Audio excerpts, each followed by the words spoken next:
a routine surgery, a minor scrape, an ordinary case of pneumonia. For decades, we relied on standard medicines to clear these up. But when these drugs fail, a simple hospital stay becomes a fight for survival. To stop these resistant superbugs, scientists have identified a new method of attack. Instead of poisoning the bacteria directly, they are learning how to starve them to death.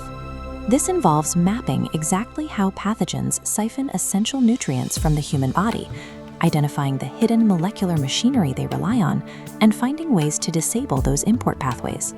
When traditional medicines no longer work, uncovering a new mechanism to trigger bacterial death provides a viable path forward against the rising threat of resistance. For nearly a century, traditional antibiotics have functioned as brute force wall breakers. They physically smash through bacterial defenses or prevent the pathogen from building its protective outer shell. But pathogens have adapted. Over generations, they reinforced their armor and developed enzymes to neutralize these direct assaults, leaving legacy drugs powerless against modern superbugs. The World Health Organization defines a truly innovative antibiotic as one that hits a new biological target with a new mode of action. Right now, the pipeline for those drug candidates is virtually dry. Because the old targets are failing, the scientific community is searching for vulnerabilities outside the standard medical playbook. That search led researchers to a unique protein complex embedded in the bacterial membrane, the energy coupling factor, or ECF transporter. This complex exposes a fatal flaw. Streptococcus pneumonia, a leading cause of pneumonia and meningitis, cannot synthesize essential vitamins like folate on its own. It must scavenge them from the host. Genomic data confirms this absolute dependence. Because the bacterium lacks the pathways to make these vitamins, its survival depends entirely on its ability to import them. Picture the cell membrane as a security wall, and the ECF transporter as a dedicated cargo elevator for vitamins. It has two pieces, an S-component cargo box and an ATP binding engine. The box captures a vitamin, locking into the engine to pull nutrients through the wall. If scientists can permanently disable this specific cargo elevator, the pathogen will starve, bypassing the need to smash through the outer security wall. To find a way to disable it, scientists used virtual screening to scan thousands of chemical compounds, looking for one that might interact with the transporter structure. They found a drug acting as a molecular wedge to freeze the elevator's motion.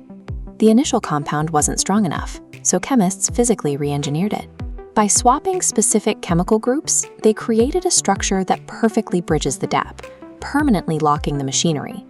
This chemical engineering successfully froze the transport cycle, establishing a physical molecular siege against the bacterium. In living models, the results were stark.